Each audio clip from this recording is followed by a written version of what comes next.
On se retrouve sur Eurosport dans Speed World pour la deuxième manche du championnat IACRS 1998 en République tchèque à Brno.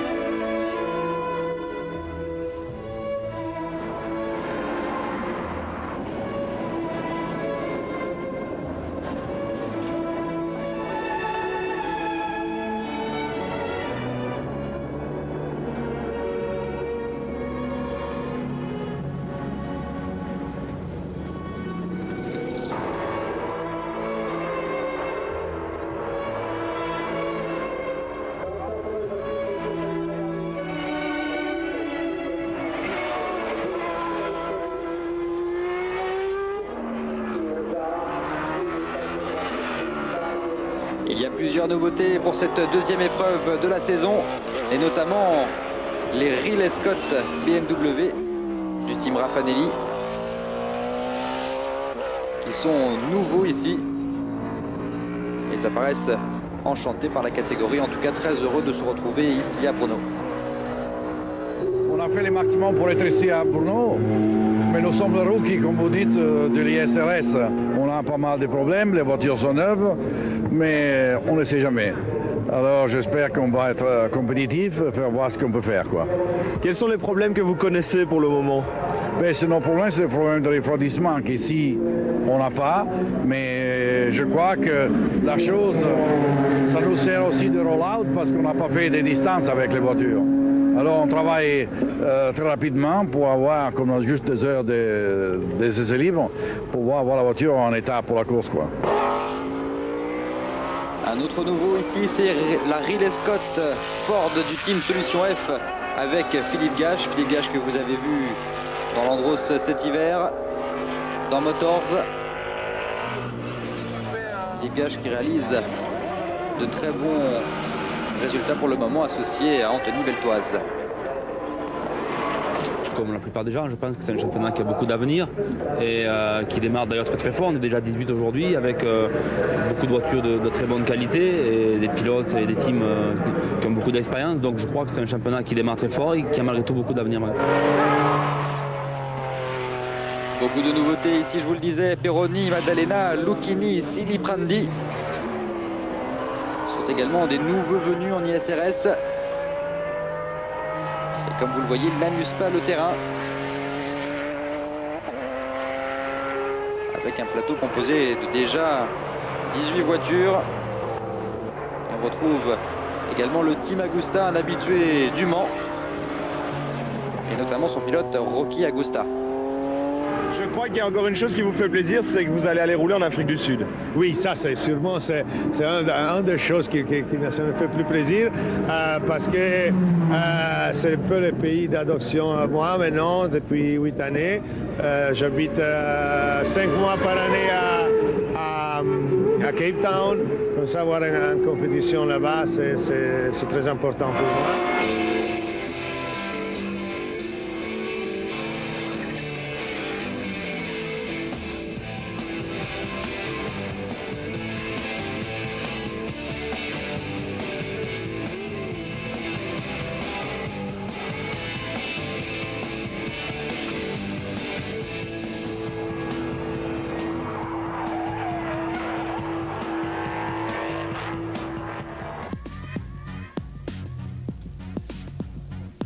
Une petite situation de Brno et de son tracé.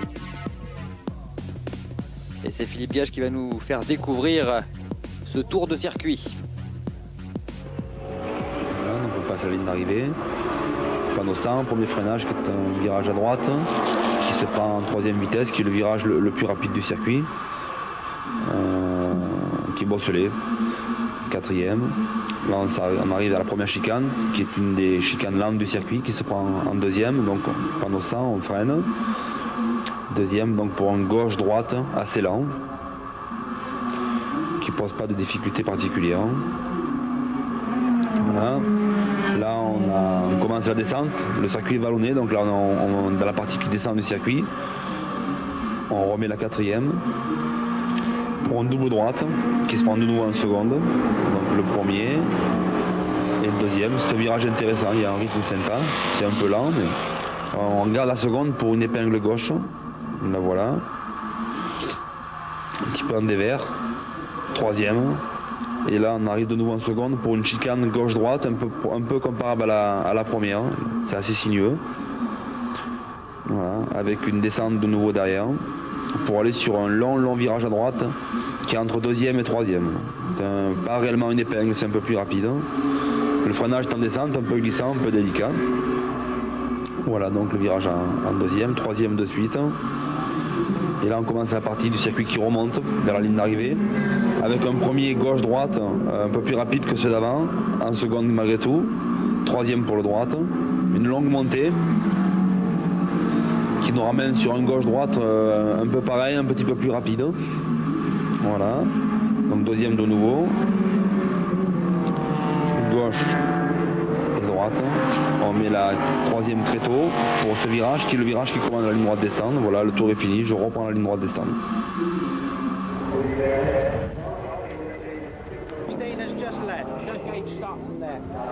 Et on se retrouve pour le pole position shootout.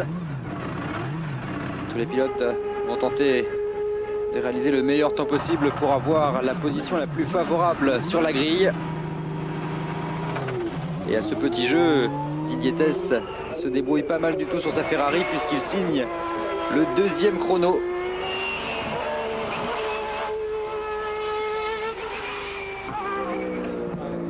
À un petit peu moins d'une seconde de la pole. Étant donné qu'il fait très froid ce week-end, c'était la première fois qu'on roulait avec ce train de pneus avec lequel je me suis qualifié il y a juste un instant. Et malheureusement, ce train nous donne un petit peu plus de grippe, mais un petit peu plus de sous-virage. Donc je vais me battre durant ce tour de qualification avec un peu de sous-virage sur la voiture.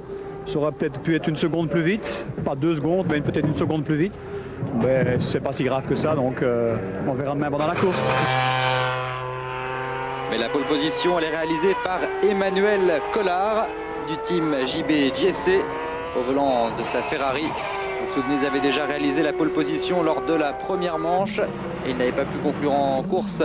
Cette fois-ci, les deux pilotes sont très motivés pour y arriver.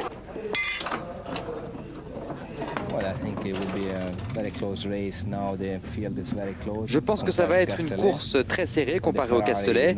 La Ferrari numéro 27 s'est beaucoup améliorée et il y a 2 BMW qui arrivent et toutes les autos sont vraiment très proches. On a une bonne voiture, le team a beaucoup travaillé, on a trouvé un bon setup pour demain. Ça va être une bonne course et je pense, en tout cas j'espère que l'on va gagner.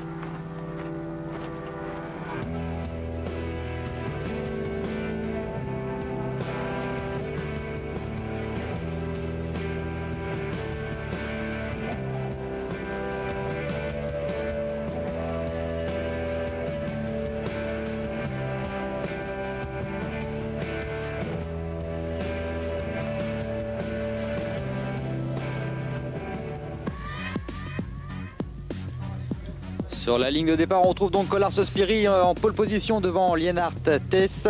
Ensuite, il y a Stuxhopper et Graf Belm. Il y aura ensuite Caffi Chiesa et Pompidou Donovan. Et un petit mot du manager de l'ISRS, Monsieur Libert.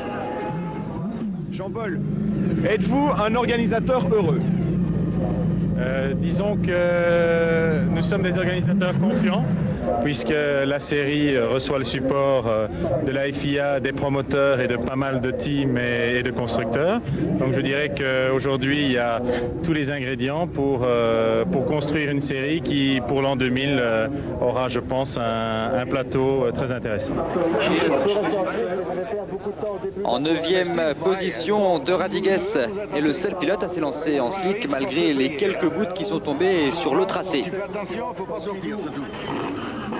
Didier, pour un premier départ en ISRS, c'est pas un départ facile, hein? Non, surtout que le temps est incertain, c'est le moins qu'on puisse dire. En plus, on décide de partir en slick. Les premiers tours vont être difficiles, mais il faut rester sur la piste. C'est le tour de chauffe avant le départ de la course. On attend le retrait du Pescar, ça y est, c'est parti. Les voitures s'élancent. 17 voitures donc dans cette ligne droite.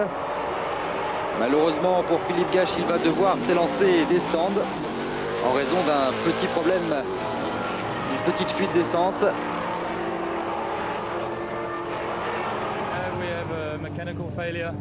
Nous avons eu un problème mécanique au départ et donc la course est finie pour nous. Et vous c'était donc Steve Soper, vous vous êtes aperçu, le moteur a explosé dès le premier tour. Premier tour, on retrouve donc en tête Collard devant Belm et Tess. Philippe Gache, quant à lui, parti en dernière position, est en train de faire le forcing pour revenir vers la tête de course. Vous le voyez, il y a beaucoup d'eau sur le tracé de Brno. Et Philippe est en train de faire un travail exemplaire en contrôlant les dérives de sa voiture. Et il remonte très fort durant ses premiers tours de course. Vous le voyez passer ici facilement ses adversaires.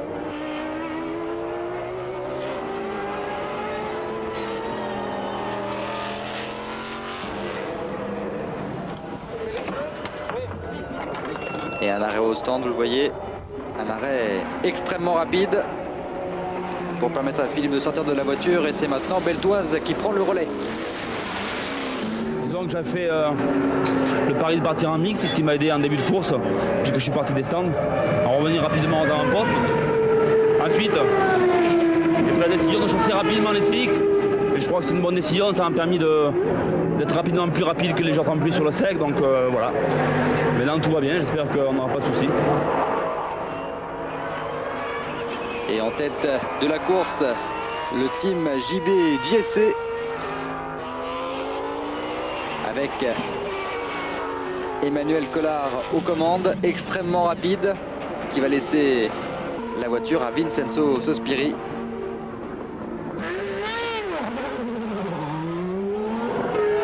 On a plutôt un setup pour le sec. Je pense que c'était le meilleur choix dans la mesure où il fait plus sec que mouillé pour l'instant. Donc on verra d'ici la fin, il ne me reste plus beaucoup de temps maintenant. On croise les doigts. Ouais, moi aussi. Une course très tactique, donc vous l'avez vu, avec les réglages pluie ou sec. En ce qui concerne Tis Lennart, ils sont en pleine lutte avec Belm pour le gain de la 3e place.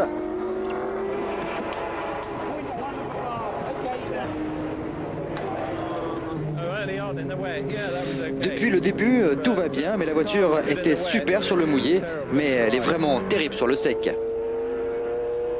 En pneu slick, Didier de Radigues est en train de revenir. Il était désavantagé en début de course, mais cette fois-ci, avec le beau temps qui revient et la piste qui sèche, Didier peut utiliser les aptitudes de son châssis. Mais bien sûr, il ne faut pas sortir de la trajectoire. Comme vous pouvez le voir sur les images, il y a une fine bande de sec. Oberlen, son coéquipier, qui est en train d'attendre son tour, en pleine concentration. Et c'est le changement de pilote de Radigues. Laisse sa place à Oberlen. Pour la Lola Judd, ça va se passer moins bien. Il va y avoir quelques problèmes mécaniques dans cette course qui vont les contraindre à perdre beaucoup de temps. On a perdu 1 ou 2 cylindres, la voiture a bien fonctionné pendant 2 tours et là maintenant on a des problèmes de batterie.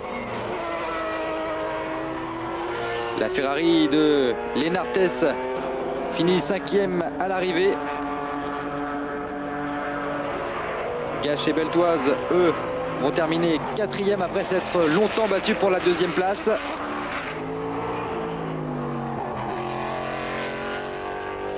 Et on retrouve les impressions d'Anthony Beltoise. On a des petits problèmes de frein, mais là il y avait un sous-virage qui me gênait énormément. Et impossible de rentrer dans le virage et surtout impossible d'accélérer. Donc je perdais un temps mais monstrueux. Enfin bon, j'espère que c'est des erreurs de jeunesse, quoi. On a beaucoup à travailler sur la voiture. Belm également va terminer 3e après s'être battu lui aussi pour la 2e place. Et le second, c'est de Radigues avec sa voiture motorisée par un V8 BMW.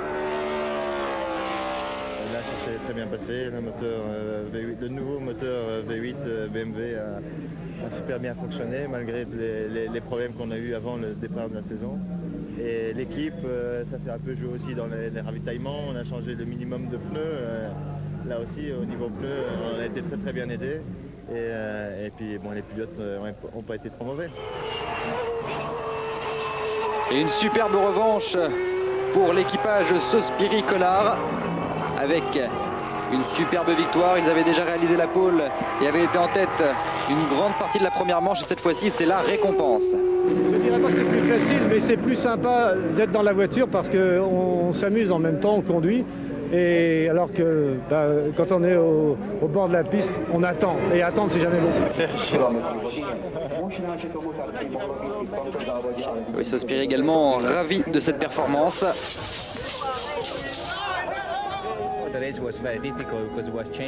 La course a été vraiment très dure car les conditions de piste étaient changeantes avec des parties sèches et d'autres plus humides. On a eu la chance d'avoir un très bon setup et un excellent team qui nous a rendu la tâche beaucoup plus facile, mais c'était vraiment très dur. Emmanuel Collard lui aussi peut s'avérer heureux de cette performance. On était un petit peu avantagé sur ce genre de circuit parce qu'il y a beaucoup de virages en deuxième, troisième. On a un moteur qui est très facile d'utilisation et je pense que ça nous a beaucoup aidé ici.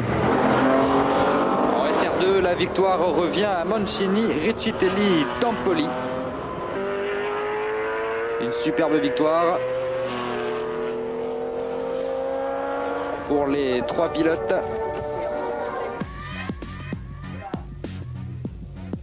Donc voilà, vous voyez les résultats. Collard Sospiri en tête devant Radigues Oberlen et Graf Belm. Philippe Gache et Anthony Beltoise sont 4e et ensuite à un tour. Les autres pilotes sont derrière avec un tour d'écart. Et au championnat, c'est Lienhardt, Tess qui sont en tête devant Collard Sospiri.